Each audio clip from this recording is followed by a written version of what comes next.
Hello everyone, back with another video. This is my router table that I built. It's made out of 2x4s with a base on the bottom for easy mobility. I will list those mobile bases in the Amazon store. They are very economical. And I added this on and off switch, make it a little safer so you can turn off with your hip. And then I added a Lexan insert on top so I could see what was going on down there. It works out good. It doesn't have that wide foot pattern like some of those router tables that you see.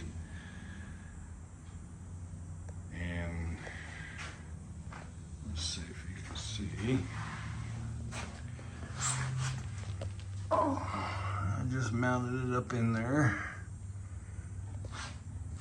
But very easy to roll around, very sturdy.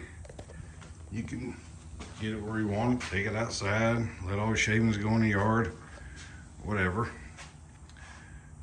But that is the router table.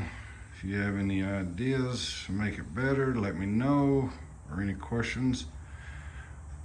Thank you, and see you next time.